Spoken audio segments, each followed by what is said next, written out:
Faut-il investir aux côtés des familles actionnaires? Edith Ginglinger, bonjour. Bonjour Jean-Philippe. Edith Ginglinger, professeure à Paris Dauphine, PSL Research University, fondatrice de Dauphine Recherche en Management, DRM, le laboratoire de recherche de Paris Dauphine, et première directrice du laboratoire. Alors, faut-il investir aux côtés des familles actionnaires? Beau sujet. C'est un beau sujet, c'est une grande question. Il faut savoir déjà que les familles qui sont actionnaires d'un grand nombre de sociétés, puisque quand on regarde l'ensemble des sociétés cotées, en Europe continentale par exemple, cela représente plus de 60% des sociétés qui sont des sociétés actionnariat familial à un seuil de 20%. Il faut le préciser. C'est le cas en Asie également. Par exemple, la Thaïlande ou l'Indonésie sont détenues très étroitement. En Indonésie, une dizaine de familles détiennent plus de la moitié de la capitalisation boursière. C'est énorme.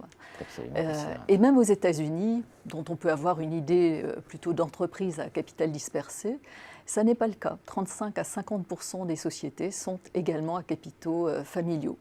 Mais la différence, c'est qu'aux États-Unis, la dispersion se fait beaucoup plus vite. En l'espace de 10 ans, en fait, les sociétés familiales deviennent des sociétés à capital dispersé, alors qu'en Asie et en Europe, on a l'idée de la transmission de ces familles, donc qui restent familiales, sur plusieurs générations.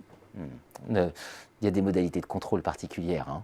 Voilà, c'est ça qu'il faut avoir en tête. Voilà, tout à fait. Alors, il y a des situations extrêmement simples, où finalement l'actionnaire principal est également le dirigeant.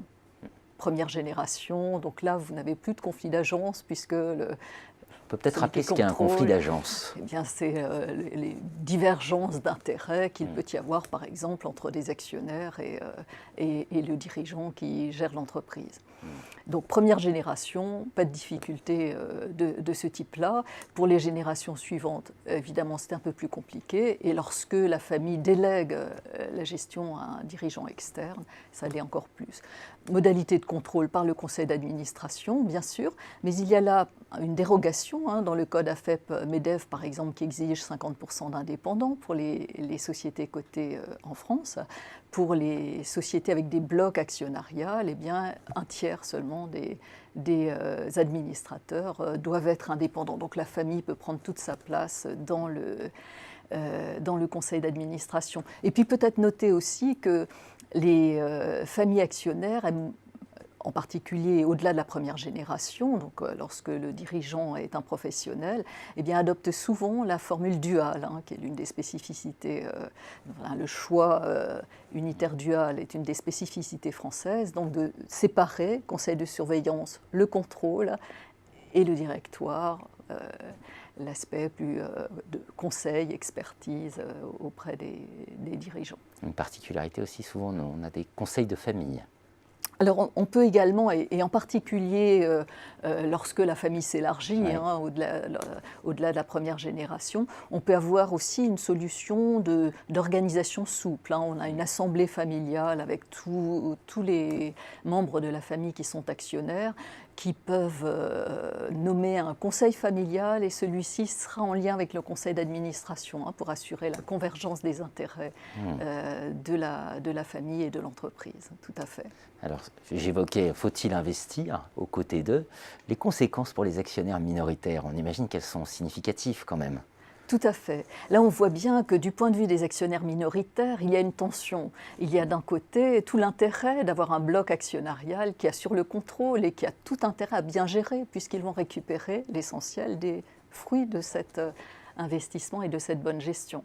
Et puis d'un autre côté, on a le risque ou la crainte que peuvent avoir les minoritaires d'avoir des bénéfices privés. Les dirigeants qui se fait bien payer ou peut-être trop, et puis le risque qu'on recrute tous les membres de la famille à des positions diverses.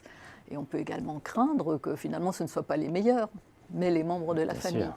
Et on peut aussi avoir des divergences d'intérêts sur les politiques de dividendes mises en place ou encore sur la croissance, parce que la famille veut rester propriétaire et veut garder le contrôle.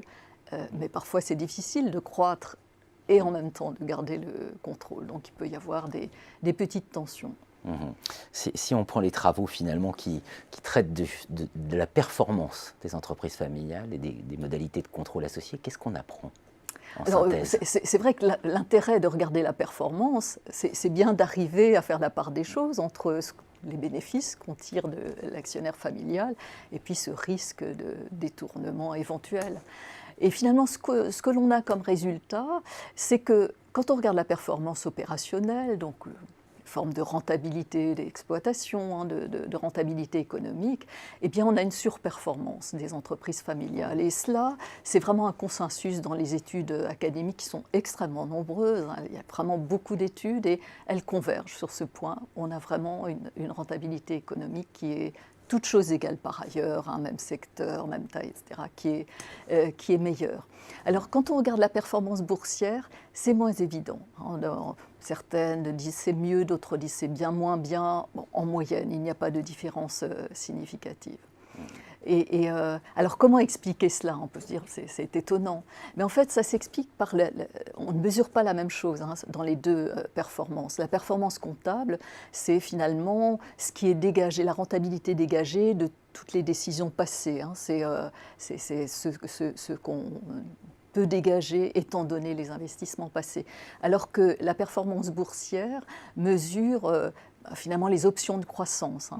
Quels sont les risques que prend l'entreprise aujourd'hui, quelles sont ses options de croissance pour l'avenir. Et là, les investisseurs sont finalement un peu plus, pas réticents, mais en tout cas, ils attendent de voir. Et je pense qu'une des raisons pour lesquelles ils attendent de voir, c'est que, bien sûr, on dit l'entreprise familiale a une vision à long terme, mais elle a une vision à long terme qui est liée à la transmission de l'entreprise, à l'héritage. Donc ça veut dire par exemple que voulant transmettre l'entreprise, il ne faut pas qu'elle fasse faillite. Donc on va être très sensible au niveau de risque qui est pris.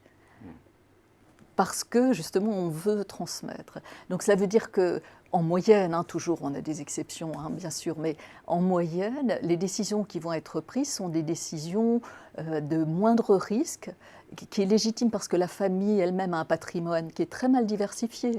Ça n'est pas comme les investisseurs institutionnels.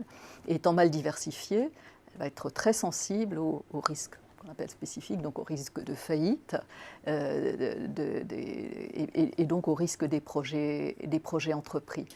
Et donc, par exemple, il y a moins de recherche et développement dans les entreprises familiales quand on les compare aux entreprises non familiales. Elles sont moins endettées également, parce que justement, elles veulent transmettre, donc prendre moins de risques.